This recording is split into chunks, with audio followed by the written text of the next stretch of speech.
Good morning.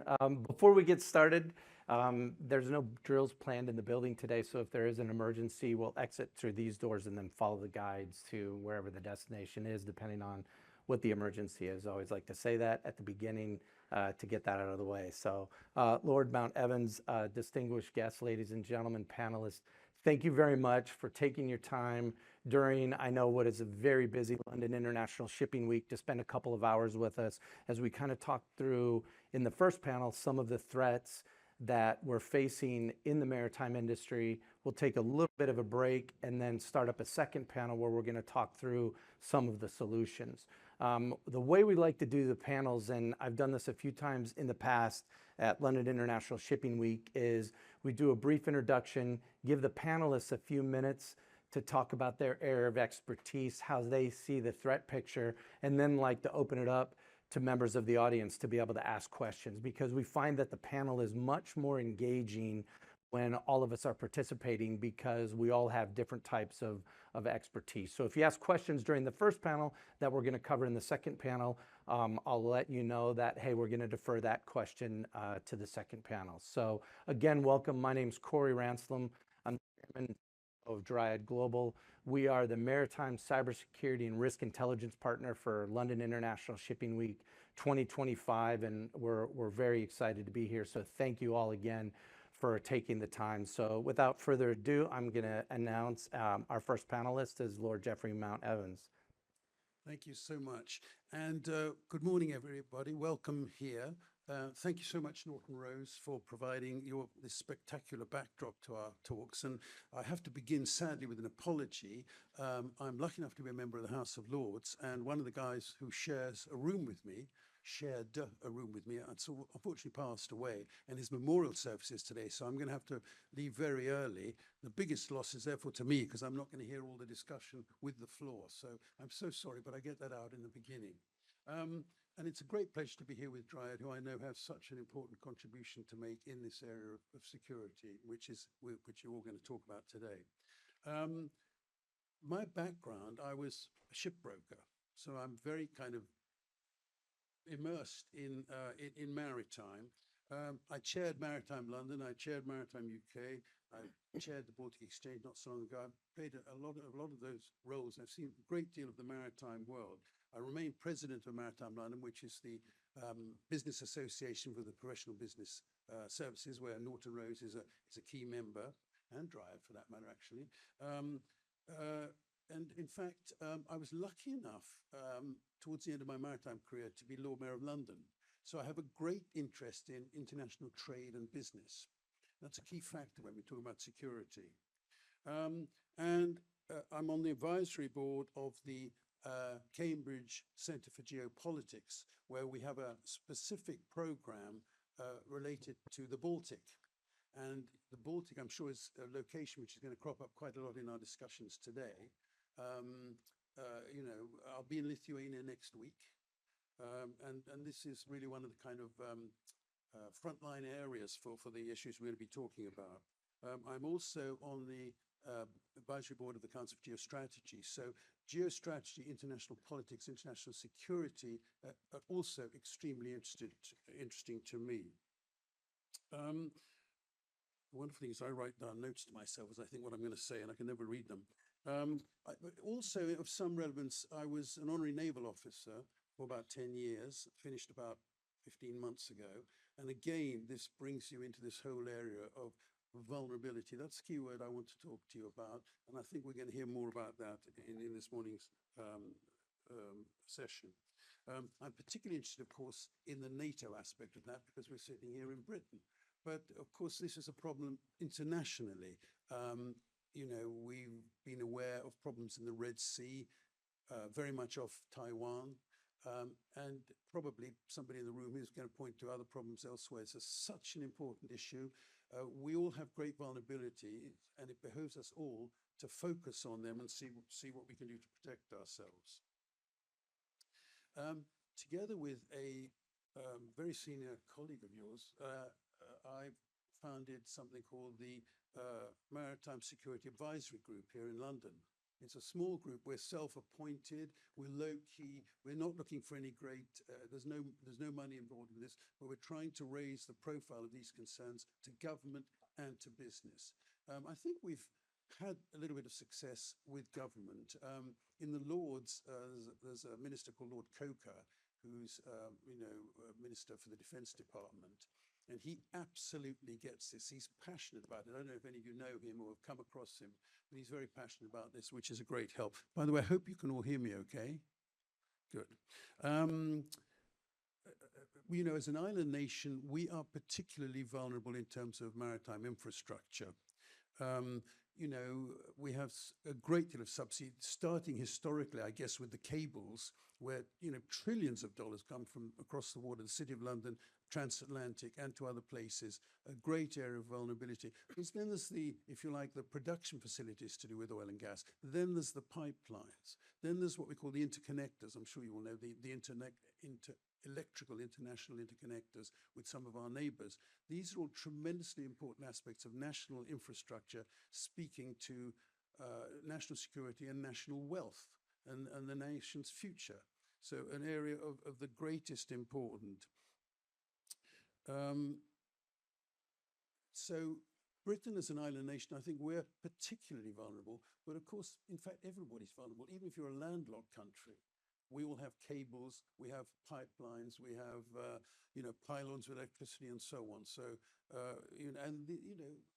we have people in the world who are not willing to play by the old rules. We know it's a period of profound change. Others will be expanding on that. Profound change in geopolitics, bringing with it profound vulnerability, where you have people who don't want to play by the old rules, who don't want to be, if you like, team players at all, who do want to be disruptors. Disruptor, quite a fashionable word in some parts of the world, including some parts of Washington even. But, we don't want that in fundamental aspects of national welfare and supply. We were, I think, all of us in this room, we were alarmed by the case of the Eagle-S, you recall, December last year, this Russian Shadow Fleet vessel that dragged cables 90 kilometers, I think is the view, 90 kilometers. I was very, very pleased to see that the master and two senior officers have been charged with, get this right if I can, I mean, it's probably got some distinguished lawyers in the room who will remember the exact wording, and actually I can't put my hands on it quickly, but if you like, kind of aggravated mischief, which I think is a very good expression. And there's more of it going on, we know. The Taiwanese have become quite proactive in taking a stance against Chinese vessels. The Chinese, of course, apart from various vessels which may not be so obvious, they have this enormous fleet of coastal ships. Really, and one wonders what on earth they do. And they have an enormous fishing fleet, many of which vessels double up doing other nefarious activities, I'm sorry to say. So that's kind of really what I want to say by word of introduction. As I said, with our Maritime Security Advisory Group, we've had, I think, some success with government. We certainly can't claim all the credit. The Navy, of course, has a specialized vessel now working on undersea protection, and a second vessel is looking at protecting, if you like, more of the, I would say, shore-based infrastructure. I mean, I haven't mentioned ports, but, it's occurred to me. You saw off the East Coast, I think it was a Ukrainian flagship with a Russian master, which rammed whether accidentally or intentionally rammed a Stena Line vessel working for the military sea lift. And there was this tremendous explosion. The interesting thing about that, which is tremendously reassuring, was the incredibly high performance of all of the emergency services and the crew of the stricken tanker. Really, it's not that often we can come away thinking, wow, that was an amazing performance by all involved. But yes, well, that's. I think I'm going to hand over now, if that's a good moment for me to finish. Forgive me, I'm going to slip away. I'm going to miss all the interesting stuff, but thank you all.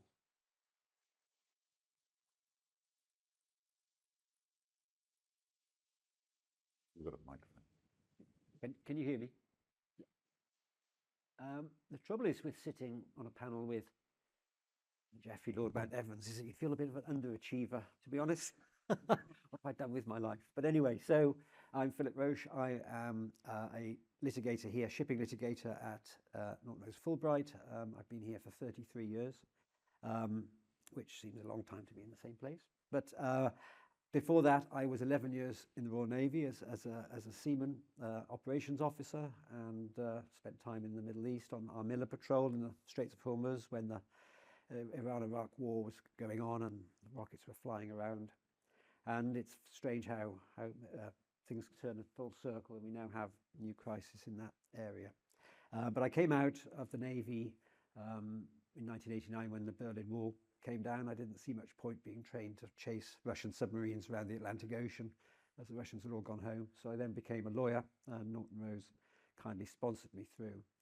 And since then, I've worked in Piraeus as a shipping lawyer, learning my trade, and back in London since the year 2000. And it's interesting how the job has changed. So when I started, I was doing carriage of goods and admiralty. Having been at sea, I did quite a lot of cases of stranding and grounding and collisions and pollution and that sort of thing. And in those days, regulation was pretty straightforward. You had SOLAS and MARPOL, a couple of other regulations.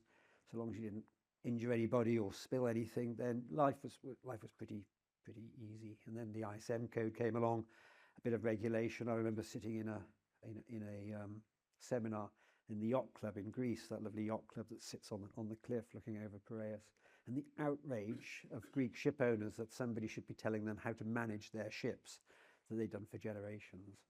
But that was the thin end of the wedge. And then since then, and I think we'll look back at those as halcyon days, really, of peace. You know, after the Cold War, you know, international cooperation, you know, there was, you know, terrorism, but generally, you know, life and international cooperation was good.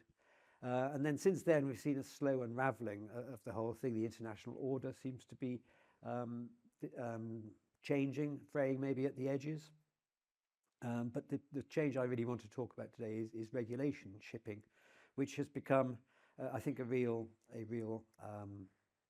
obstacle to ship owners in running their shipping companies, and this I think causes a real, you know, threat to, in a different way, to, you know, shipping companies and shipping and the international global shipping network. So it's not that there's regulation particularly. Regulation sometimes is good, sometimes regulation disrupts. I have absolutely no problem with saving the planet. I'm sure most of you would agree. How we do it may differ, but that seems to be a good aim. But I think, you know, regulation, good regulation can be a force for good. The problem is that we're seeing a sea of, I wouldn't say bad regulation, because the intentions are generally good, but regulation which is being drafted on the hoof. Sanctions was a great example of that, in that, you know, as a lawyer, generally I advise on the law as it has been written. To try to advise on law that's being written at the time I'm advising on it is a bit of a challenge. And with sanctions, for instance, a lot of the advice we gave, looking back, you know, was plainly wrong, because nobody really knew what the intention was, how the courts would see these things, and people just wanted very, very quick answers because they needed to know whether they could do a trade, whether they could pay money, all these sort of things. We now have a bit more case law on it, and that's good because it gives us better guidance on how we advise our clients, how we draft our clauses.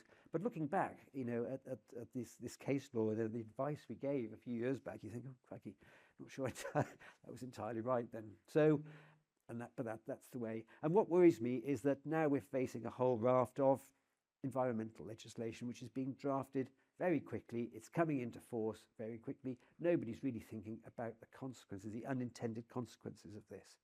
And whilst I agree that, you know, efforts should be made, and shipping is making good efforts, and we should defend the industry. People are trying to make greener ships, reduce fuel consumption, use better fuels. There's a real effort there, and I think it's wrong for the press, for instance, when they say shipping is doing nothing. But the problem is that the ambitions are too great in an area which is really hard to abate.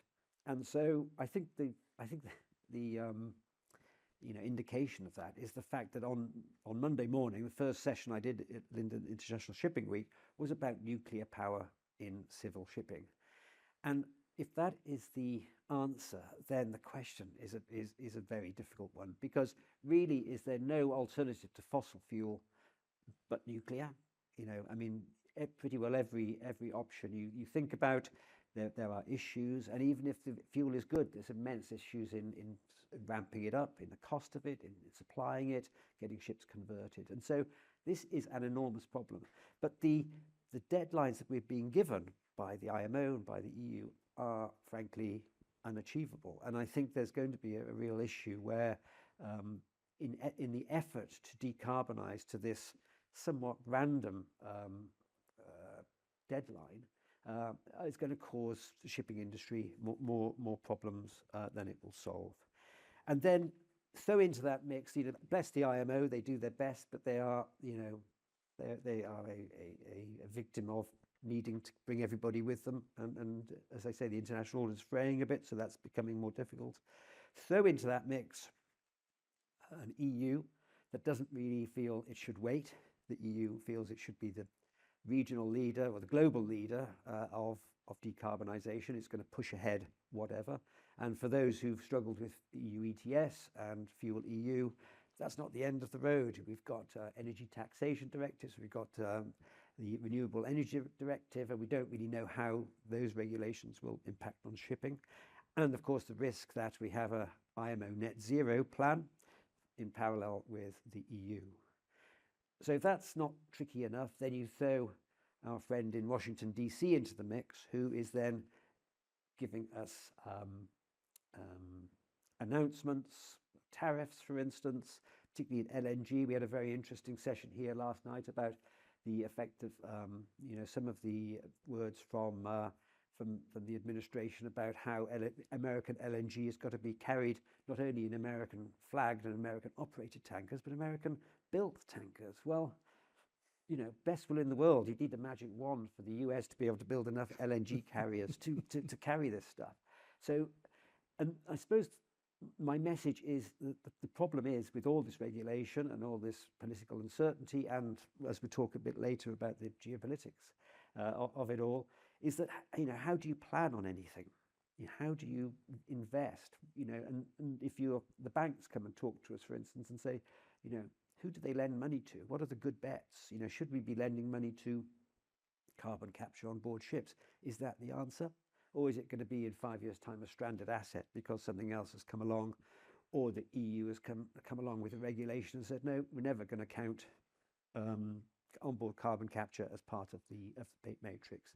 And so, and I'll stop now. I can feel Corey getting a little bit fidgety over there. But no. So that was really what I wanted to say. So good regulation is great, and it can be a disruptor, and it's force for good. But at the moment, we seem to be in a sea of regulation which is doing more harm than good. Thank you. The goal of the first panel was to scare the hell out of everybody, and then Did I do it? Yes. So far, so good. There's when we just look back and before we jump to Phil to scare us on the cyber side of things, when we look at the discussions we had 2 years ago at London International Shipping Week, what we're addressing today and the threats are completely changed since 2 years ago, where we talked a little bit about regulatory, and we didn't even begin to discuss sovereign undersea infrastructure and even look at that as a potential threat. Now it's just not happening in faraway places, right? Now this is one of the issues that we're looking at with our clients on a day in and day out basis, and it's almost a double threat then when you throw the cyber piece on top of that, because what we're looking at is most likely a cyber event to precede some other sort of physical event, that the cyber can come in and disable some of those potential protections before there's a physical. So it's just interesting to see how, and then the regulation piece, right? The US Coast Guard has just come out with a whole slew of new cybersecurity regulations that will be enforceable in some way, shape, or form in port state control. So now as a ship owner, if I'm going to the United States, I have to comply with this. And then to your point, Phil, the environmental regulations are going to start to be different in different places. So again, as a vessel, how do I, or vessel owner, operator, how do I comply with those, with those regulations? And, oh, I need to get legal advice. Well, they're just writing the regulations now. So it's an interesting dynamic, and that's why we wanted to talk kind of what does this new threat picture look like for, global international shipping. And we're just touching on, a very few kind of aspects of it up here. We could do a whole day long seminar and bring in a slew of experts to talk about, the different things that, have the potential. And we'll have the same conversation probably, 2 years from right now on the panel to be able to say, wow, we weren't expecting that threat or that issue to pop up, with global shipping until the Russia-Ukraine conflict started. Global shipping went along. We had piracy, we had maritime security issues, we had regulatory, but that was really the start of actual commercial vessels being part of an attack vector for a military. And then we've seen that carry over into the Red Sea and other places where we've never seen, a few years ago, could we imagine that commercial ships would be targeted by missiles and drones? And unthinkable. And state actors, Right. hacking. I mean, it's just shocking. Yeah. So we'll jump into Phil on the cyber piece, and then we'll kind of jump into questions and continue the discussion. Yeah, good morning, everyone. My name's Phil Davis. I work for Arctic Wolf. I'm a senior systems engineer. I don't work in maritime, so I feel very much out of my depth here in that respect. What I really want to bring to this today is what is it that organizations, irrespective of where you are in the world now, we're all interconnected. We can't be disconnected now, whether it's on the sea or whether it's in port, whether it's in the city. We're all interconnected and we all face the same risks from a cyber perspective. Arctic Wolf as an organization, its role is to act as a security operations partner to its customers. And my role, I was asked to describe what do I do? And I suppose I was told once I'm a professional storyteller. Because my job is to explain what we do in a way that makes you want to buy it. I'm not going to try and sell it today, but what we're trying to achieve is making sure that our customers understand the risks that they face and can address those risks in an appropriate manner. Whether that be from training your employees to deploying technology that will stop attacks at their root. So it's a broad coverage of technologies. And we work with Dryad Global. They're a partner of ours, and we have some solutions that we'll talk about in the second part of this presentation that are specifically aimed at the maritime industry. And that's probably as far as I'm going to go. That's me, and I'll be happy obviously to take any questions that you might have. Sure. One of the things that I wanted to talk a little bit about was in the maritime, from the cyber perspective and just general IT and protection, we're sometimes maybe 10 plus years behind what the rest of the world is experiencing. Is the majority of attacks are against financial institutions, against businesses, against the healthcare, against government, but we're starting to see attacks against maritime start to appear on the radar. It's a few percentage points, but if we look down the road, that's going to continue to grow. And in my opinion, the biggest threat to the maritime industry in the coming years is going to be cyber. That's going to be very easy for state and non-state actors to perpetrate attacks. And just within the last couple of weeks, we've been looking at intelligence reports where some of the state and non-state actors have been saying we are going to specifically target maritime because we know there's a lot of vulnerabilities there. And if you look at 88% of the goods that are consumed in the world are on a ship at some point of their life. So that's an integral part of every single country's GDP and supply chain. So cyber is very easy, much easier and much more cost effective than to try to launch a missile or a drone against a vessel. So we really see that as the coming future of potential attacks on the maritime, along with the physical security issues, with the regulatory issues as well. So that's a really big part of that. And we're starting to see those attacks. One of the issues that we see in maritime, more so I think than any other industries when it comes to cyber, is the information sharing. And the benefit that we have with, and not to sound commercial, but working with you guys is a lot of those attack vectors you've seen. You've seen it in other industries. So we say, okay, we know how to protect against that. So that's a benefit when we look at now these attack vectors are moving into the maritime realm from the, from the cyber perspective. So I'd like to open it up for questions. If anybody has any questions, we'd like to get a couple in before you have to leave, Lord Mountevans. I want to hear the first question, hopefully not have to answer it.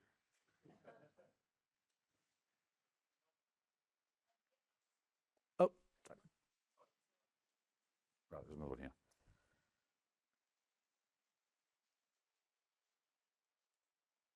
Carl Jeffrey from Tanker Operator magazine. I find the cybersecurity threat very hard to characterize because I think for the last 5 years I've seen non-digital people talking about using a ship as a weapon, and then you've seen digital people saying it's 99% of the threat is phishing, which seems like the same threat as it was 5 years ago, just a bit more sophisticated, and that's not very helpful understanding of the threat. I don't know if you have a more useful way to characterize the current threat than that.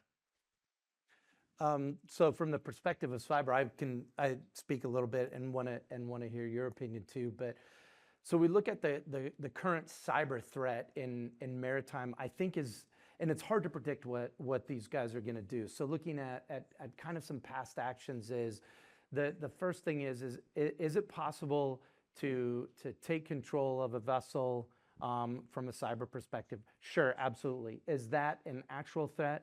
Maybe not, and it really depends on where the vessel is. And Plymouth University has done a tremendous amount of research and work in what that looks like. Thank you for being able to join. And Plymouth University has done a lot of really good research when it comes to, what does that look like. But if we look at the difference between the state and the non-state actors, the non-state actors are looking for financial gain. So what's the financial gain that if I can take control or take a ship in kind of a digital hostage, what does that look like? Well, how fast, if I run a fleet of oil tankers and 2 of those tankers are taken hostage by a non-state actor, how quickly am I going to get my checkbook out and pay whatever they want to pay? We just haven't seen that happen yet. But I think from the non-state perspective, that's what we're going to see is financial gain. The state perspective is a whole different type of threat. It really is more strategic as to the vessel, the cargo they're carrying, where they're going, the type of operation. And one of the things that we believe is that some of those threats could very well precede an actual physical threat. So if I take the Houthis and what's happening in the Red Sea, it's a lot easier for me as a Houthi terrorist to be able to incapacitate a ship from a cyber perspective and then launch a missile or drone or multiple missiles and drone attacks at it than it is if they still have full control and full moving. So I think in some respects we kind of play these scenarios out as what the threat picture may look like. But that really depends on, what the end goal of the different threat actors are, kind of based on what we've seen happen in some of the other industries. So I think in some of that, I'll be able to answer the question potentially better in the next, couple of years as this develops. What we're really looking at, what does the past history look like, and how can some of those scenarios play out in maritime that we haven't seen kind of play out to this point? And I don't know if you wanted to add any more. Well, I think what I'd like to add is that shipping maritime is a supply chain. You are the ultimate supply chain for moving goods around the world. And it doesn't matter whether you're Marks and Spencer's or Jaguar Land Rover, who are obviously high profile right now. Jaguar Land Rover is shut down, has been now shut down for 2 weeks because of a cyber attack. It wasn't a cyber attack directly on them. It was through a third party that was providing them with IT services. It was done through all the usual human-led attack vectors that they use. It's caused a problem. So let's think about the supply chain with Jaguar Land Rover just as an example right now. What's happening with shipping of cars? What about the shipping of parts and all the associated supply chain organizations that work with that organization?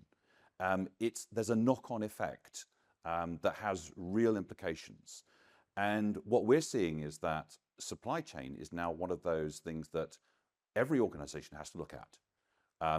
Are the people who are supplying me with goods and services protecting their environments? So it may not be nothing to do with maritime. It may be with somebody who's producing engines or stabilizers for ships. They're built in factories and workshops on land.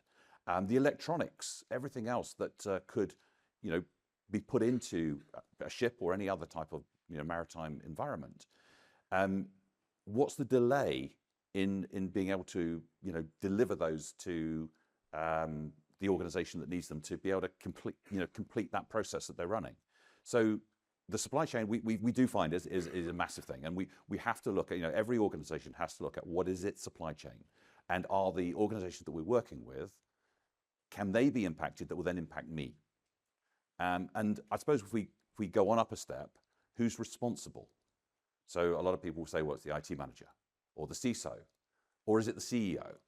Who has ultimate responsibility for what happens, not just to your own organization, but to the organizations that you work with? How do you set the rules and regulations? Do you, in the sort of generic UK IT environment, we have simple frameworks like Cyber Essentials, which you probably are all familiar with. The US has, should we say, more advanced frameworks like NIST and the CIS controls. The UK government is now talking about introducing stronger frameworks that go above and beyond a very simple Cyber Essentials framework that exists today. That's going to be in planning, I suspect, for quite a while, but it's going to come because organizations, the UK government certainly wants to be able to say, I don't want a school to suffer from a ransomware attack. I don't want a local government to suffer from a ransomware attack, etc. So being able to put in stronger regulatory frameworks, I think, will come. And how that impacts the maritime industry in terms of who owns these organizations, which countries actually own, the different, because I know, I've said I'm not a maritime expert, but I know that, there are flags of convenience all around the world. Who actually owns that? As the example you gave about the Greeks who have a massive shipping enterprise historically, are they still going to want to have other regulations imposed upon them? That's just And the regulatory is an interesting point, right? And I know, Philip, we've had this conversation in the past about there's sometimes the actual protection of what we need to do to protect a vessel when it comes from a cyber perspective gets way ahead of what the regulations are. And then, the IMO and the rest of the regulatory world will come in and say, okay, well, here's what we see from a regulatory perspective of what we need to do. But we're, 10 steps in front from just an actual physical protection. So that's where it gets interesting, because you have the ship owners and operators and managers in the middle saying, well, we don't want to be a victim of a cyber attack because we see the financial issue with that, but we also don't want to spend hundreds of millions of dollars to put a protection in place that the IMO could come along, or the flag or insurance could come along and say, oh, well, here's how we want that done now. So that's always a big question from the regulatory standpoint, and then the legal, how do you protect yourself from, from that? If, did I do enough? Oh, there was an attack on my asset. And I know we're going to talk about that a little bit more in the next section, but, did I do enough to be able to protect myself from an insurance and a legal perspective, from a cyber? Yeah. I mean, I'm not so worried about ships at sea. There's 40-odd thousand ships at sea. They're not connected to each other.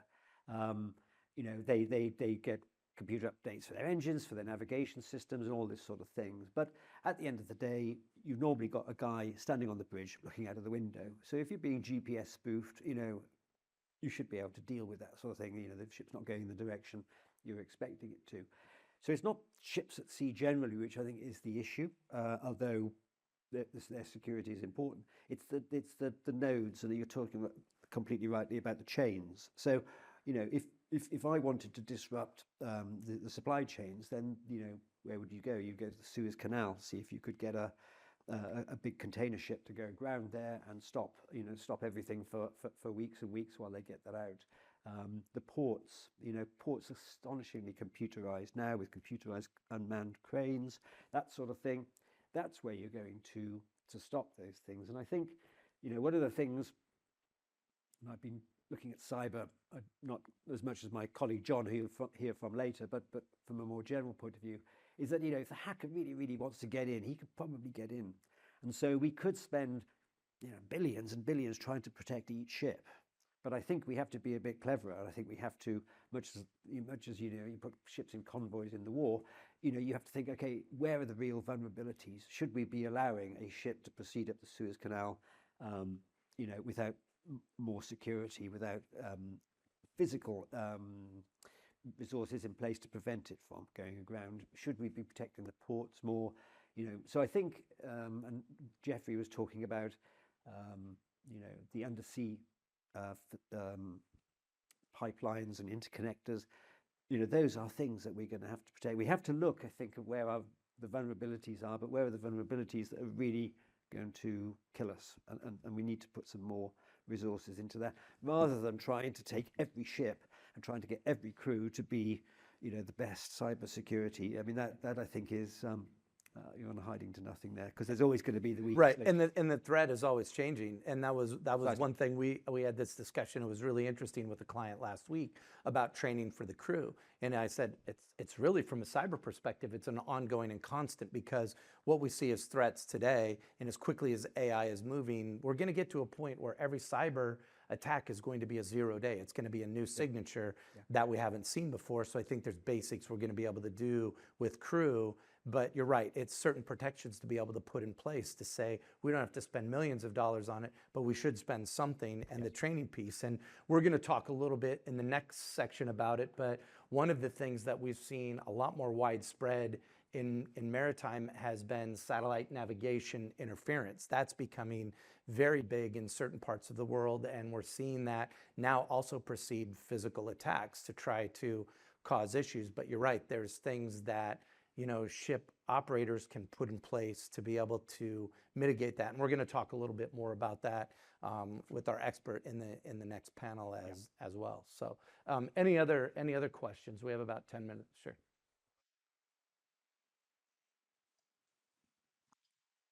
I work for a small port on the Great Lakes, and I was just thinking through something about if we were to charge a port fee for cybersecurity, would we be more liable if something happens on the ship owner side or the cargo side? It would depend what you're offering Okay. in return for the fee. Well, So if- you say, you pay us a fee and we will guarantee A, B, and C, and then you don't guarantee A, B, and C, then you may well find yourself. It would be less guarantees and more in the U.S. we have a lot what we call unfunded mandates, which this U.S. Coast Guard things, I just sat with them a couple weeks ago. A lot of that is going to be above and beyond what we already do. So I'm going to have to pay for that. And your point of paying that is if I just had, in the current times, like a wharfage version of cybersecurity where you're just paying for us to fund our needs. But then if something were to happen, I'm not guaranteeing anything. I'm just funding my own stuff. Yeah, you need a good lawyer to The Coast- obligated to do. The Coast Guard thing, to your point, and I know it's a little bit more U.S. centric, but that's a really big sea change in kind of how the rest of the world has discussed, regulations. And when a ship pulls into a port, how really interconnected is that ship into port infrastructure? Most of the time it isn't, besides the container crane or the offloading system or the pipeline connecting into it. Typically, there's usually not some sort of IT or cyber connection, from the commercial standpoint. Now, from a large yacht perspective, that's completely different. Most of the time when a large yacht pulls into a port, they do or can connect into the physical or the wireless, infrastructure, but you don't see that. But it's going to be interesting to see from the regulatory standpoint in the United States, how that plays out domestically with those cyber regulations across the board, because you have a discussion, and I was in the Coast Guard for 8 years, so I can give them a hard time, but you have a discussion in the Great Lakes about how they're going to enforce this, and I have a discussion in South Florida about how they're going to enforce this, and I am getting, sometimes 2 and 3 different answers about what that looks like and what they're going to do and the type of facility it is.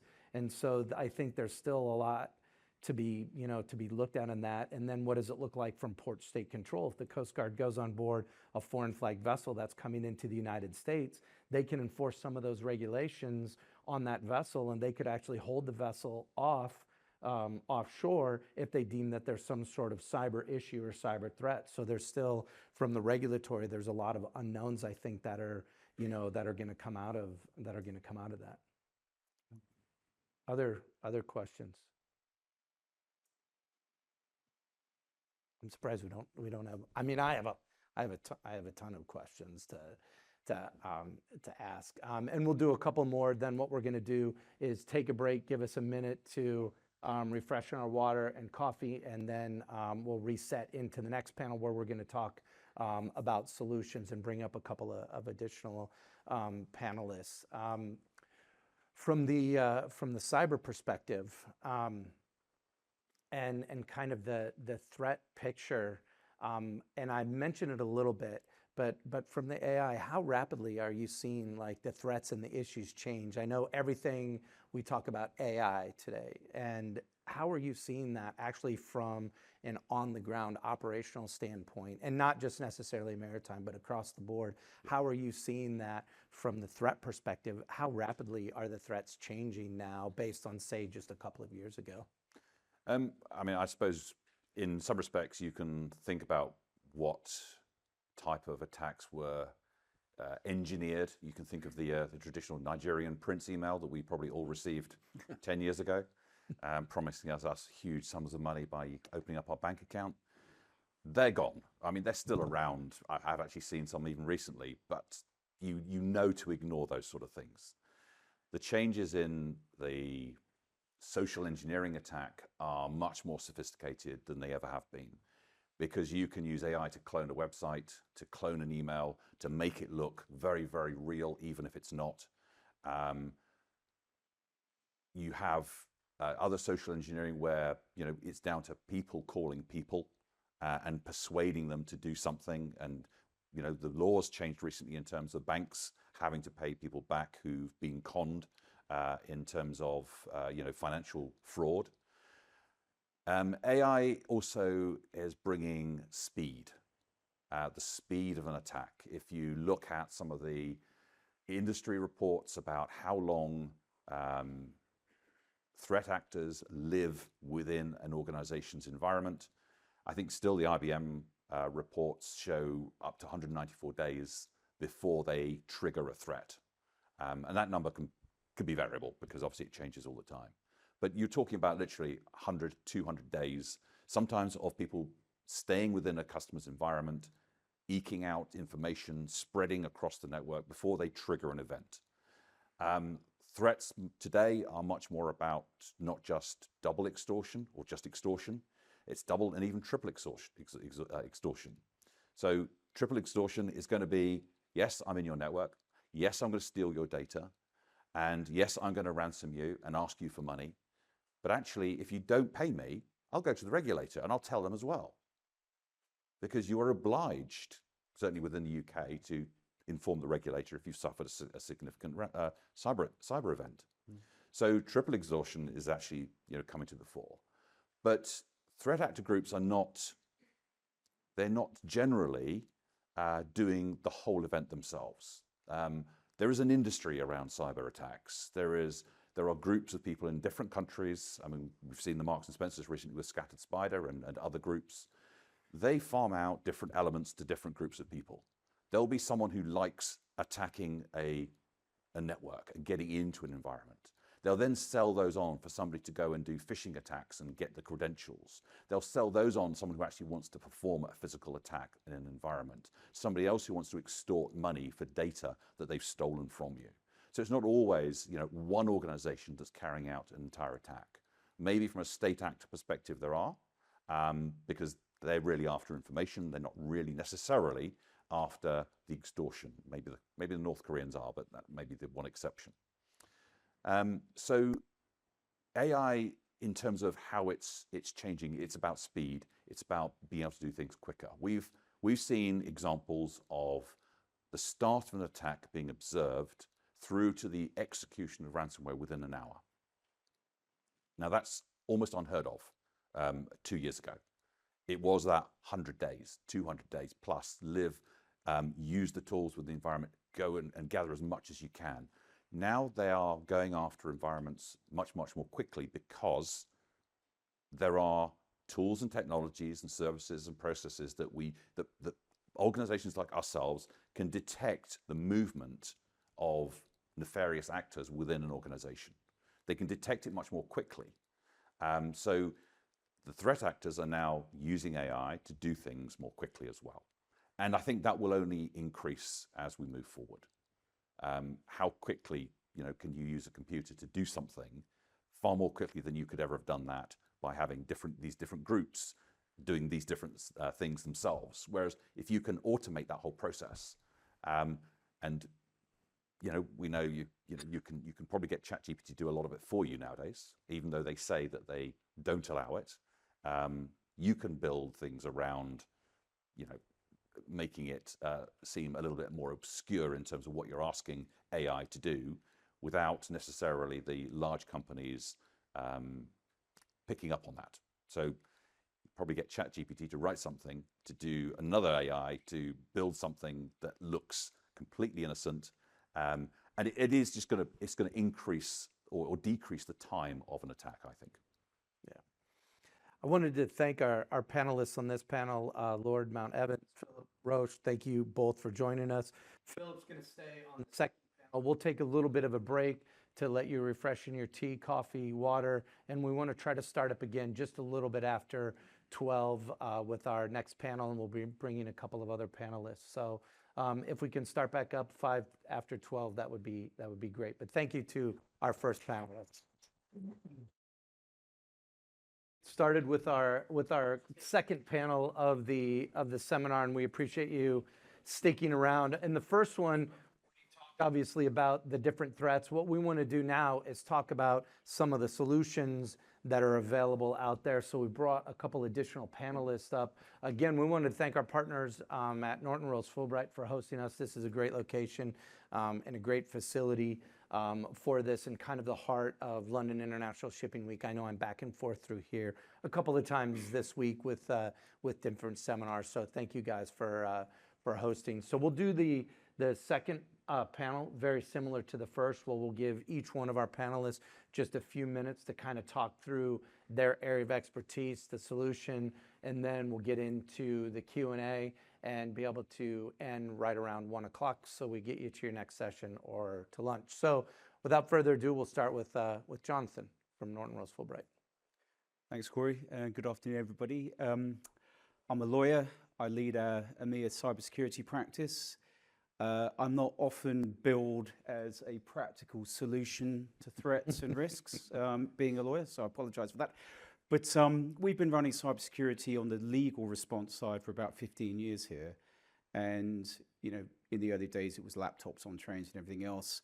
That's, the threats and the impacts have changed very significantly over the years to where we are now. And I'm going to pick up on a couple of points that each Philip said in the previous session. So the sort of work we do for clients is probably in about 3 parts. We do advisory, regulatory compliance work before an incident happens, incident readiness and everything else on the sort of legal compliance side.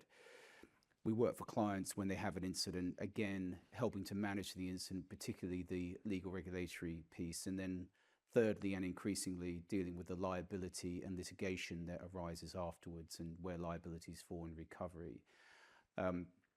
So the big change for us has been in relation to operational technology and operational real-world impacts that the cyber ransomware attacks in particular are causing clients. So Phil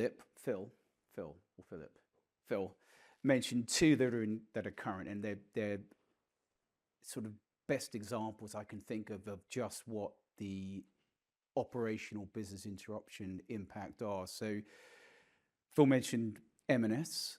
It took them so long to rebuild their systems that it's estimated about 300 million in lost profits for not having their online sales platform up and running.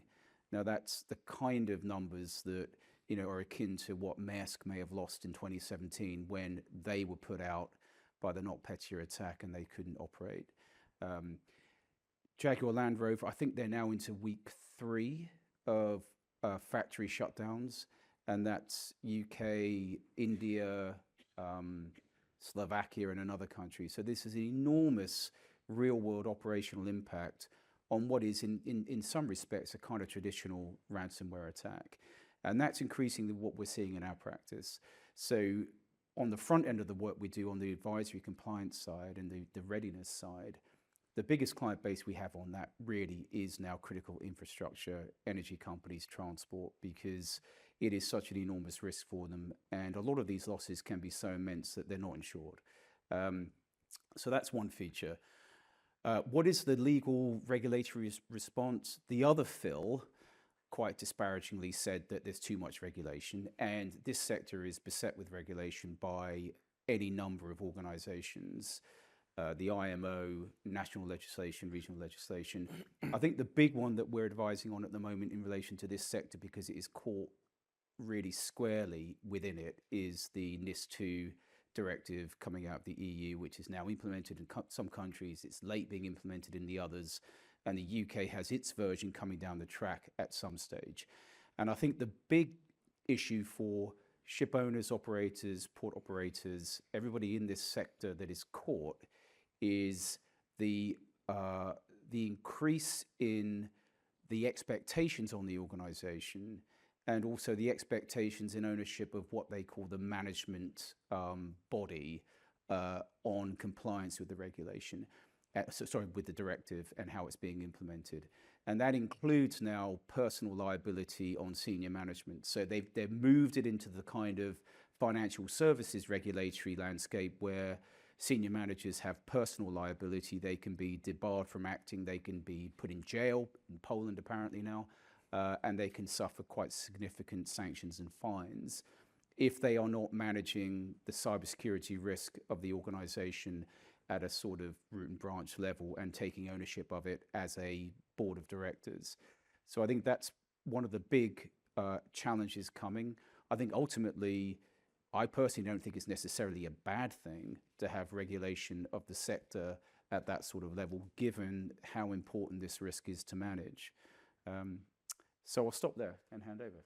Sure, thanks. One of the things we talked about a little bit in the first panel, kind of outside of the legal and regulatory, is in Drew's purview, is when we talked about interference with navigation systems. And a lot of times I hear people talk about the cyber piece and the navigation system interference as being joined. Then they're actually two separate threats when we look at, when we look at global shipping. And now, interested to hear, your perspective, Drew, but also kind of from what does this kind of future solution set look like to, to counter this. And that is not just for maritime, but a lot of the information that we get on satellite navigation interference in maritime comes from aviation.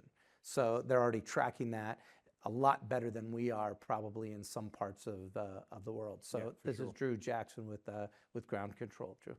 Hi, thanks, Corey. Yeah, my name's Drew. I'm with Ground Control.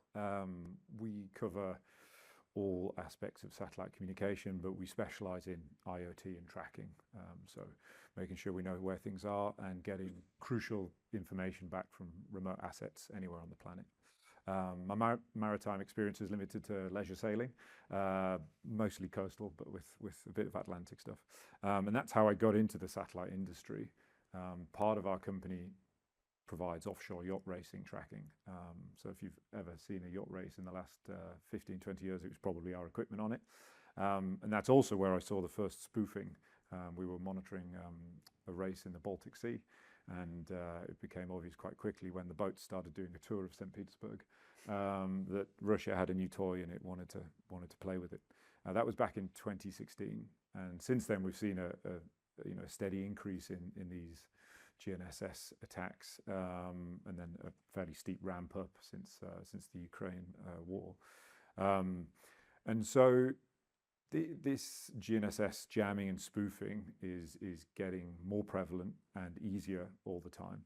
You can now purchase equipment off Alibaba and eBay that will do a few kilometers with an amplifier and the right antenna. You can get 10s, 20 kilometers out of this kit. So it's not just state actors anymore that can cause problems. The state actors' abilities have also ramped up fairly significantly, not just confined to doing it from the land, but can now do it from air, and looks like the space segment is going to follow, with the ability to spoof and jam from space. And so it's an increasing problem. Jamming is a fairly blunt attack, and we've seen it used fairly bluntly. You know, it's just a case of shouting louder, and so they drown out the GNSS signals by shouting over them. The spoofing side of things is still in its infancy, but it's getting clever all the time. We're seeing it's, you know, the first one we saw, they moved the ships hundreds of miles, and it was fairly obvious. But I think the danger is as they get cleverer, moving, you know, the spoofing just gradually off course all the time, making it harder to detect for the onboard systems. A lot of the systems on board are incredibly reliant on either a position from GNSS or timing from the GNSS system. So whether it's the actual navigation equipment or the communication, other satellite comms providing the broadband link for everything on board, or the compliance, the bridge systems logging events, all require either a position or timing from GNSS. And hopefully we have a solution for that, in that we're a tier 1 Iridium service provider. So we make hardware that works with their services. They've released a new STL service, which is all about providing an alternative position and navigation and timing source. And so we make the hardware that goes with it. And so what we're looking to do is find how that hardware fits into the maritime sector. It's a relatively small box. It can provide a completely separate alternative position and timing source from the GNSS side of things. So with the increase in modularity of the bridge systems, it should be relatively easy to integrate. They're designed more and more to take different feeds from different places. You can weight these sources of information on the bridge, so you know which one's more reliable than the other. And then we can start to detect these threats early, either alert the shore side, alert the bridge, and do things about it. Thank you. I'll leave it there. And I know there's a million questions that I have, and probably more of the others have, but want to get into that because this is the first time I think we've really looked at a solution to a problem that is pretty easy to implement, Yep. and in most cases fairly cost effective. So interested to dig into a little bit of that in just a minute. One of the things that we didn't talk about this morning, but we've added that to our panel here now, is the insurance piece. And one of the discussions that I have with people is a lot on the regulatory landscape. What is the IMO? What are the flag states, the U.S. Coast Guard, other organizations going to do about ABC problem? Or, cyber, what are they going to do? And I said, well, who knows? And it could take 10 or 20 years for the regulatory piece to come into play. So my opinion is usually, well, what's going to move us more down the line from a solutions perspective? And it's the insurance piece, right? Is I have an asset, a vessel that I want to be able to protect. So I have the physical things that I'm going to put in place. But I also want to ensure that, to say, hey, I've done my due diligence on the regulatory and all this, but now I want to assure it, so if something does happen, that I'm able to, minimize those losses. So we didn't talk about, insurance to me really isn't a threat, so we didn't talk about kind of that threat. But, what do, Tancred, from your perspective, the insurance solutions, if we're trying to do the right thing and put the right pieces in place, what does kind of that insurance landscape look like? From a solutions perspective. Thank you, Corey. I'm Tancred Lucy. I work at Aquashore, a global insurance and reinsurance broker. Our role really is working either directly with ship owners or with insurance companies to provide them with reinsurance solutions to enable them to offer their clients sort of insurance solutions. I think with cyber, I think the regulatory piece is crucial. And I think what's important when it comes to shipping is that cyber insurance sort of falls into two different categories. One is the cyber physical damage side of things and ensuing business interruptions. So, for instance, you could have a spoofing incident where your vessel runs aground, causing physical damage to the hull or the rudder, things like that, the steering equipment. And then you could then also be covered for the ensuing business interruption or loss of hire whilst that vessel is being repaired. That portion of cyber insurance wouldn't actually then cover or extend to regulatory losses or fines and penalties or legal costs that you may incur.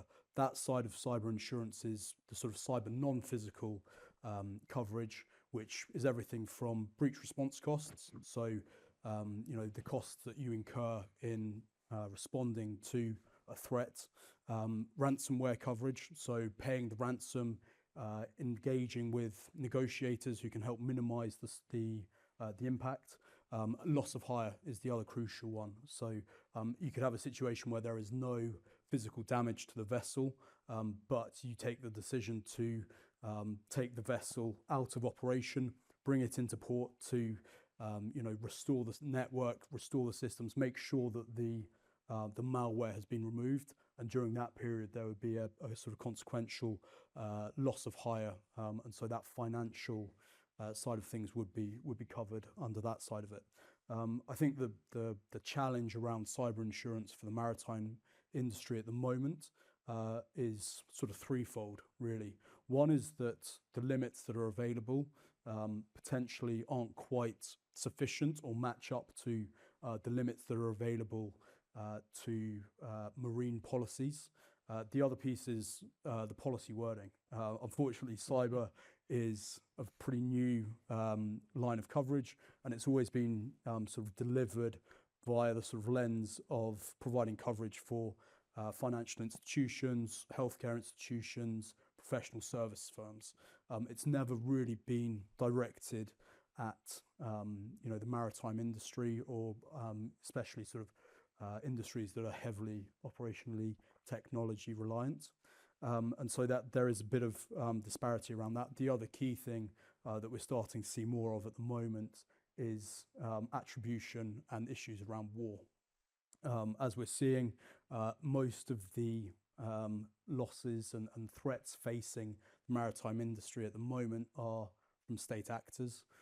And at the moment, Lloyd's and the insurance industry is fairly straitjacketed in terms of how it can address those sorts of nation state events. So a key part of what we as brokers are trying to do is to understand exactly what the threats the maritime industry are facing and how we create products that fit and work for them. Because, is it the physical damage side? Is it the regulatory piece? Is it the loss of hire piece? And it's crucial for us to create products that are fit for the maritime industry.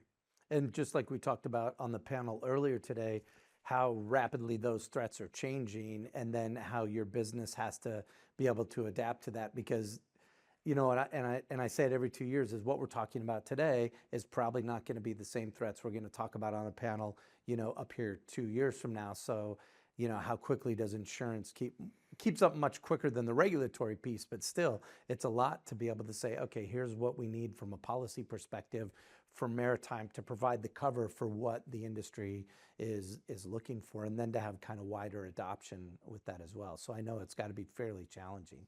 Absolutely. In 2020, there was a sort of ransomware epidemic that started. It probably took the insurance industry a year, 18 months to sort of really get up to speed in terms of asking the right questions of the insureds to make sure that they had the controls in place. But you think back to 2019, and data breaches and those sorts of losses were the ones that insurers were most concerned about. Ransomware was not a concern. And so, it changes very quickly. It'll be interesting to see what the next threat is. There's the big fear that, a lot of hacking groups have been trying out new tactics and techniques in the sort of the Ukraine-Russia war. And as that sort of hopefully winds down, where they will go and be deploying these new techniques and tactics that they've learnt. So it's always tricky to stay one step ahead. But I think, insurance is able to be slightly more nimble than maybe the regulatory piece. And that's a perfect segue. I mean, I feel like I paid you money to say that so we can, jump to Phil. But earlier when you were talking about, and I was just starting to kind of think through how these, again, non-state actor organizations have changed. I thought you mentioned something really interesting, Phil, in the first panel where you said, hey, there's one organization that's specialized in doing this. And then basically, just like what we do in business, they partner with another organization who's going to carry out this piece, and then partner with this organization that's going to carry out this piece. And if you look at it, these non-state actors are set up like businesses like the rest of us. And a lot of people would be surprised to know that they have HR and they have hiring and firing and they have a whole kind of setup of business practices. It's not just, you know, my 16-year-old nephew in his basement who thinks he's a hacker getting into, you know, the new things on his game or whatever, but it's actual organizations that are set up with business structure that make money by their different areas of specialization. So I think that was an interesting piece that if you can go into a little bit more, that I think that the maritime industry, again, may be a little bit behind on kind of understanding that piece, and then, you know, what do we need to look at from, you know, from the solution perspective? Yeah, sure. So earlier we were sort of obviously talking about more, you know, grander schemes of things. If we look at the maritime industry and some of the challenges that it has specifically, the technology in a lot of instances is a lot older, particularly around OT. We can look at, you know, other world examples, so UK examples of older technology still in use. We've probably all heard Windows XP should not be used anywhere, yet it's still embedded in MRI scanners in the NHS on a large scale, or other, you know, devices. And the challenge of replacing those is the cost. It's really, really expensive. I worked with a print industry or company not too long ago, and one of their £1 million printers to replace would have cost them £1.5 million. Yet they cannot change the embedded operating system within that platform because it's a wholesale change when they move. The same thing applies to onboard, in the sense that there will be embedded operating systems that manage various controls within a ship. And then you've got, obviously, all the other Windows, Mac, Linux devices that might be sitting around a ship that also typically are not going to be updated necessarily as quickly as other industries. One of the main reasons being that how do you connect and update, I don't know, 100, 10, 100, 1,000 laptops or devices on a ship when you're in the middle of the ocean? Really, obviously, depends on the number you have. Are you going to eat up expensive bandwidth for the sake of security when actually you can just be offline? The challenge there is that you've got people who can connect to these systems. They may now have Starlink access via their own personal devices. They may be downloading code onto their devices that you know nothing about. If you haven't got the right level of separation between the ship systems and other access technologies, how do you actually end up protecting old operating systems that are probably short in terms of resource, and that can protect with an efficacy that is very, very high against the threats that we all know about, perhaps going back, you know, 5, even 8 years. So we have a technology that allows us to work against even older operating systems. So, you know, going back to XP and other Windows environments, that operates with a very, very low CPU utilization, that has built-in detections to identify malware and other, should we say, threats that might be triggered on these systems, because it's built on an AI-based model. So we've built a client that doesn't have to be constantly connected to the internet. Now, you'll probably all run either Mac or Windows devices for work and home, and you might go on holiday for a couple of weeks, and you will come back and you might fire up your laptop, you might fire up a browser, you might go straight to a website, you might click on a link, and what's the problem with that? The problem is that in the 2 weeks that you've been away, it might be a brand new piece of malware that no one's ever heard of before, that you happen to be the first to click on it. And what's happened with your malware software that's sitting on that device, it hasn't had the chance to connect to the internet, upload the new signatures that are required to be able to identify the thing that you've just clicked on and activated. So we've built a model that allows, that's been developed around using AI to really be able to understand the blueprint of malware with very little resource utilization and be able to quarantine that sort of instant within, I think it's about 30 milliseconds. So that's one of the things that is very, very going to be very useful. And that's what we're working with Dryad Global on, is to test this out on some ships to see how it can impact or not impact the systems that are running. The key thing is don't impact the systems that are running, but then be able to spot and stop the potential attacks should they ever happen. Again, with as little resource as possible, without necessarily having to constantly connect back and use that expensive bandwidth that you have from a maritime environment back to shore. So I don't know, want to say any more about that, or? Yeah, but it's interesting, and you brought up something that I don't think outside of the maritime industry here is something that a lot of people think about. But when you build a ship, that's an asset that you want to run for 25, 30 years. And when I built my ship, Windows XP was the new system.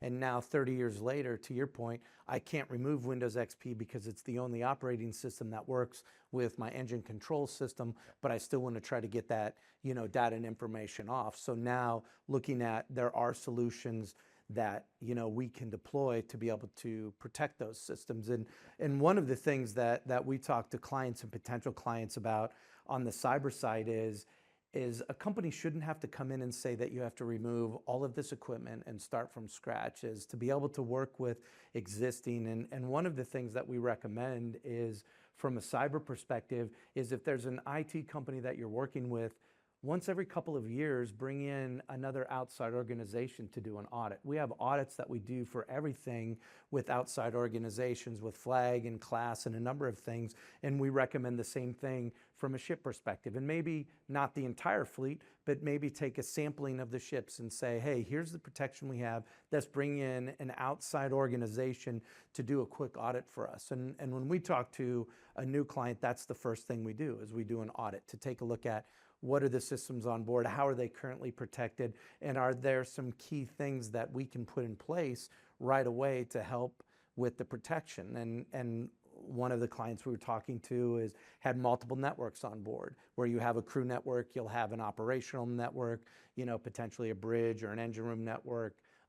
Again, depending on the type of vessel, yachts, cruise ships, I'll have a guest network. And be able to say, step one, are those networks properly bifurcated? If I'm on the guest network or the crew network, we call that the Wild West. Why do I need to protect that network if that's firewalled and basically sanctioned effectively from the rest of the networks on board? As long as I don't bring any of those devices from that network into the operational that are unprotected, I should be good and let what happens over there. So that's, the kind of the first step we always look at, is to say, what does the protection look like from that kind of open network where the crew exists? Because pre-COVID, how the crew operate on board from just a lifestyle perspective is completely different. Today, it's really difficult for ship owners and operators to get crew members on board unless they have the ability to connect through the network to completely stay in touch. And COVID and now technology's changed that. So the number of devices that we see on board vessels has increased tremendously. As a crew member, I think when I travel, I have 2 computers, iPad, and 2 phones that I carry. I'm a little different than most people. I'll say that, but if you're a crew member, I may have a phone and a laptop, or a phone and a tablet or an iPad. So at least 2 or 3 devices with each crew member that are now connecting into the network. So, the first we look at is some of the easy solutions are, how's just the basics of the network set up and designed on board, and is there protection to keep, those networks completely separated? So one of the things that we try to do is the easier solutions to the more, complex solutions when it comes to deploying, and what are the critical assets on a vessel that really need to be protected. And when you look at that, you don't go, it's not hundreds, it's 15 or 20 devices or 30 devices on board some of the vessels that you really need to look at protecting, and how that information flow, happens. So that's one of the things we try to look at, is, the basics when it comes to the cyber piece specifically. The other piece that we look at on the other side of the house is, on the risk side, is the information. And I think information is very key when you look at the risk intelligence piece, is to be able to understand what's happening in the world where I'm operating. Is there, GNS interference within that part of the world? Are there regulatory threats within, that part of the world? And I think the scope of the information has changed tremendously just over the past few years. Again, kind of post-COVID, is one of the things that we look at for our clients is what are medical epidemics and disease outbreaks that are happening in different parts of the world. And pre-COVID, that was something that we didn't look at. But it's important for our clients to be able to understand, to say, hey, we're about to pull into this port to deliver this cargo, or we're a cruise ship to drop off passengers or have a tour. Do we want to go into this port if we know that there's this particular type of disease outbreak? So I think the risk that we're trying to look at and pull in for our clients has changed, quite a bit. And we weren't even talking about, 2 years ago, the satellite interference and spoofing. That was one thing. Oh yeah, it's happening, but it's not to the wide scale. And I can go online to Alibaba and spend $200 and buy a Hack RF, and I have 2 of them, but I can buy one of these. It's a useful tool for other things, but I can set up, and now I can have the ability to cause interference to to GPS, and we're not, we hadn't even talked about that before. And then how insurance has changed, across the board. So I think the risk kind of profile of things that we're looking at has changed. And I was talking to one of our colleagues on the break, and it's interesting from a ransom perspective, is when we saw the Somali piracy issue happen, 2008, 9, 10, started to reach its peak. How long did it take for ship operators to be able to pay the ransom for crew members? If we look at that from a cyber perspective, how does that look from the cyber perspective when you start to see, the point? Because it will happen where ships will be taken ransom. How long is it going to take, from that asset perspective to be able to, to pay? So I think, long-winded to get back to you, Jonathan, is what do you see from the legal perspective of how are people doing, from the protection perspective? There's these threats across the board, and what does that kind of look like from a standard perspective of how people are doing, protecting the assets? From a sort of legal standard? Yeah. Yeah, so there's probably 2 ways to answer that. One is, what is the standard that you're expected to adhere to for regulatory compliance purposes? And I think the kind of language that's used is adequate and appropriate technological and sort of operational measures, to protect the asset or whatever it happens to be. I think the challenge in relation to the regulatory side is that they're starting to use language like state of the art, and the expectation on what those standards are goes up all the time. And we're not talking about AI this year, although we have touched upon it. The issue is, Not yet. in order to be state of the art, you're going to have to start using those kind of systems as part of your cyber defenses in order to keep up with the standards. So I think you've got this sort of objective standard that is imposed by the regulators, and people obviously fall foul of those various reasons. But then you've also got the contractual standards that you agree with counterparties and supply chain and everything else, and that can be very different. So exactly how those are expressed within the contractual matrix can vary. All I would say is that, the sort of language around taking reasonable steps and everything else, those standards are rising all the time. So you can't stand still, I guess, is the point, particularly in how we think how fast the threat landscape is evolving. Yeah. From to keep up with the be on the safe side from a legal regulatory perspective, you have to move just as quickly. And especially when there's solutions available, like what Drew was talking about with what his company does to say, hey, there is a solution now to help with the GNSS interference. So if it gets to the point and there's interference and you have an issue and now there's a claim or there's a problem, well, why weren't you using a system that was, was available? And that's where I think we're getting into the interesting territory is, with that is because the technology on the solutions are now starting to move, just as fast, and it's difficult for the ship owners, operators, managers to be able to keep up and say, I didn't even know there was a solution, you know, Yeah. for that. I think that's right. But I mean, also depressingly, I mean, a lot of where we see companies getting sanctioned, it's for the same old things. It's like not patching. You know, these things are out there and they're just not, or they're not rolling out MFA through the entire state or something. Right. They've got some program they're running, but, and this is kind of old school kind of stuff, but a lot of, I mean, that is where we end up in front of the regulator quite often, and with defending clients for breach of contract claims where they've been, they've suffered a ransomware attack or some kind of compromise. And you are, unfortunately, still at that level with a lot, not necessarily in this sector, but across the board. So. At this point in the panel, so I don't have to ask all the questions, but I'd like to open up to the floor if there's any questions that anybody has. I mean, I have a ton more, so I can keep going, but like to open it up to anybody within the audience if you have any questions. We have our roving microphone. This is the first time this has ever happened in a panel, is people not asking. Maybe what we need to do is do the panel later and have like a drinks thing in the middle, and then people get loosened up to be able to ask questions. So and I'll throw it out. So if you have a question, just please feel free to interrupt me in our last kind of 15 minutes or so from the panel perspective. But from a technology standpoint, and not to bring in competitors, but for what you guys do, Drew, are there other capabilities out there as similar, or are you seeing that, you know, what you guys do is fairly unique when it comes to being able to provide, you know, this sort of positioning outside of the noise of the interference? Is this something that you're starting to see a market develop in, or is it something that you guys are still out in front? Yeah, I mean, it's certainly a new market. It's relatively unique. The system was only recently launched by Iridium, and the big challenge is obviously you have to have some way of determining your position.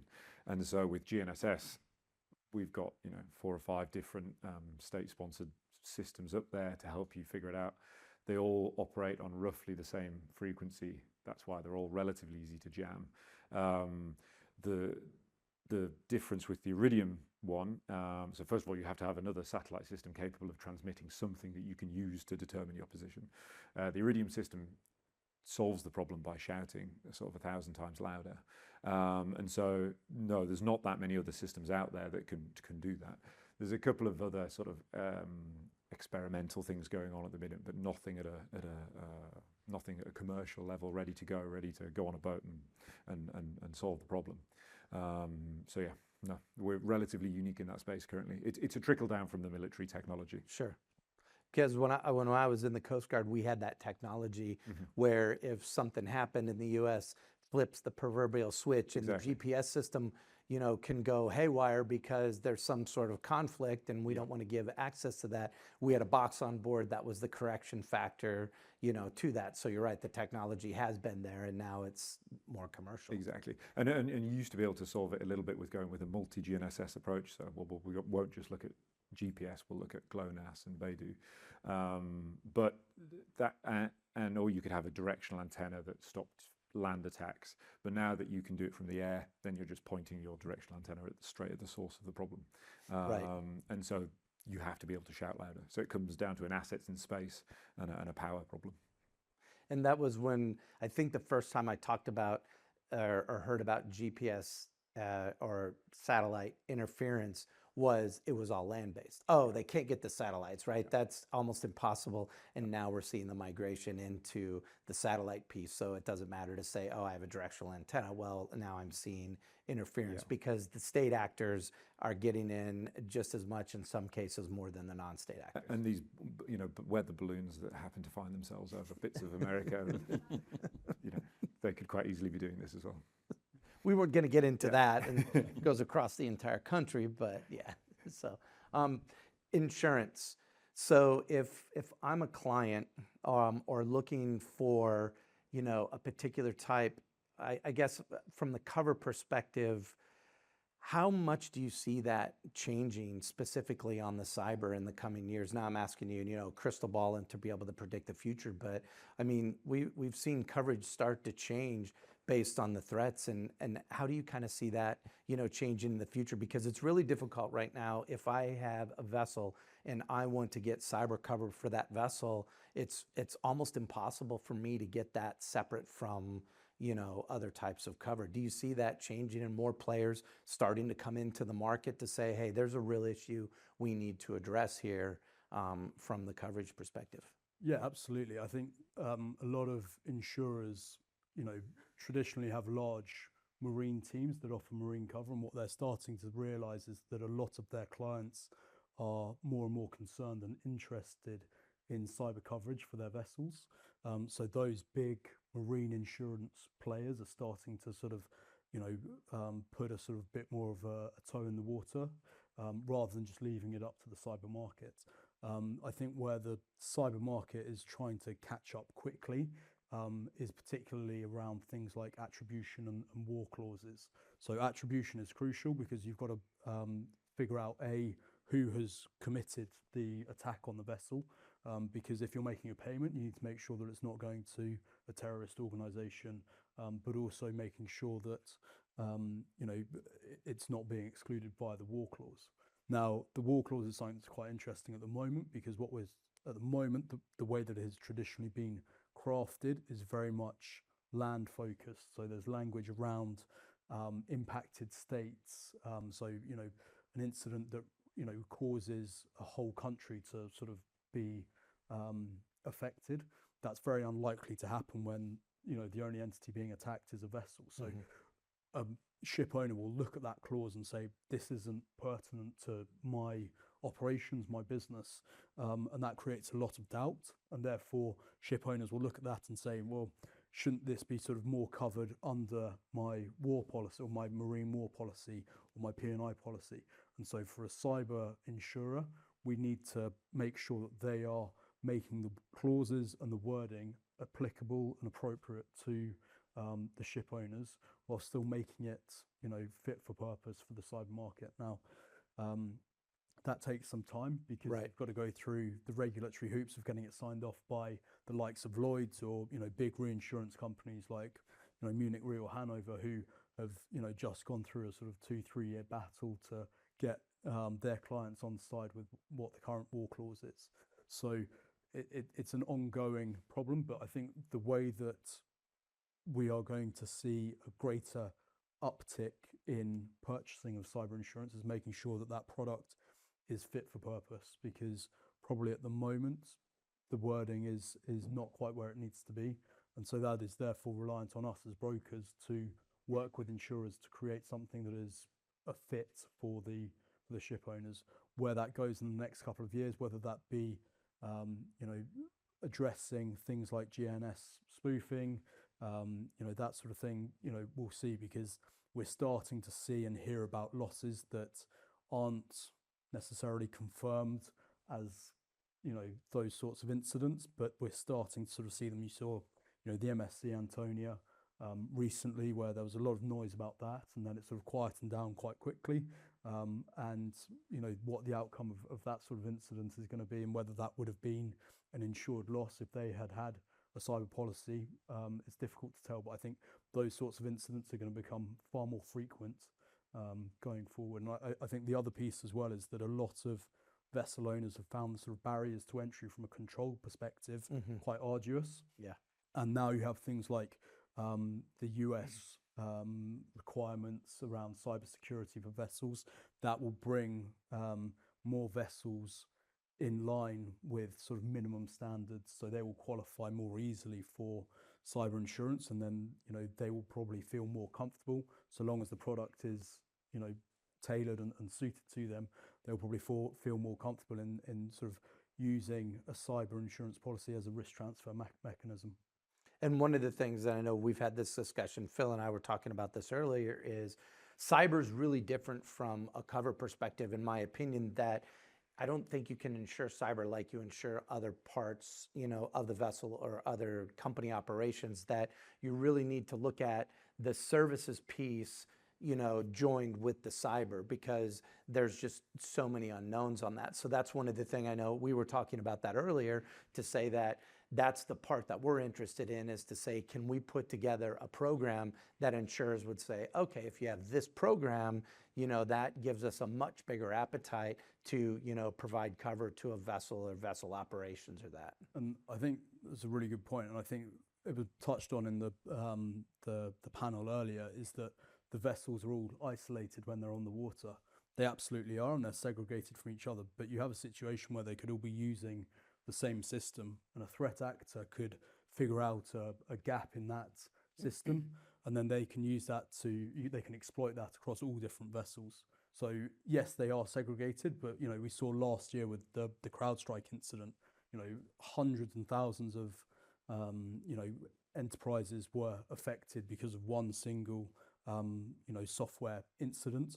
Now, if a threat actor found out how to get through a particular system that is used by a large percentage of the global fleet, that then becomes a real point of failure for the entire industry. And the one thing, I've been in a couple discussions that have involved industry and government over the last day about information sharing, right? Like, how do we effectively share information about the threats? And I think one of the things, again, my opinion, is that we don't do a good job on information sharing within the maritime industry when we see the different threats. Is government like, oh, let's share information, but the information that we get from them was something we knew 3 months ago that's no longer relevant. And so there's, I think, a lot of work that we need to do from an industry perspective on information sharing, and not just on the cyber, but the other physical threats and risks as well. So we just have a couple of minutes left. Is there any other kind of closing thoughts that any of the panelists have, or any questions before we end? I like to end on time because I know LISW is extremely busy, so people have to get on to another event. So a few years ago, this threat of a ship being used as a weapon must have made ships virtually uninsurable, because the ship going down the Thames out of control. How do you insure that? But it's unchanged now. I don't know how you solve that problem.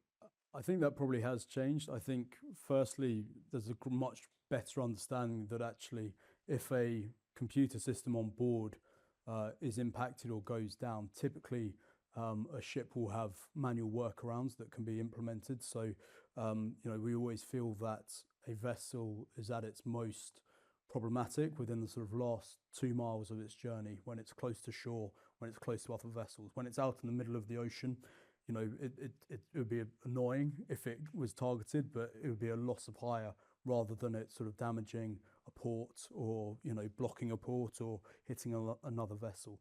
I would say there is also now a better understanding of the exposures that a vessel faces in the cyber market, and I think we are now in a position where, so long as certain controls are met, that there aren't many vessels that would be uninsurable.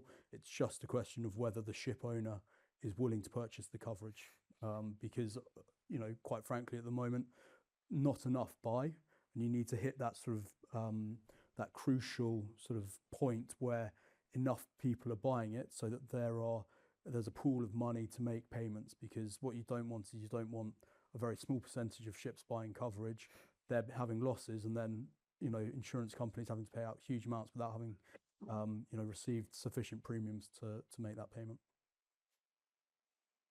Well, that's about all the time that we have. I really appreciate, first of all of you taking time out of your schedule to be with us for the last couple of hours. I know some of the panelists will be around for a few minutes after if there's questions that you have or want to talk to any of the panelists individually. I'd like to again thank our partners and hosts here at Norton Rose Fulbright. Again, this is a great space, but a good location for people to be able to get to from a panel perspective. I wanted to thank Lord Jeffrey Mountevans and Philip Roche from earlier this morning on the first panel, and then Jonathan, Drew, Tancred, and Philip for, well, you did double duty today, but for sticking around and being on the second panel. Hope you guys have a great LISW 2025.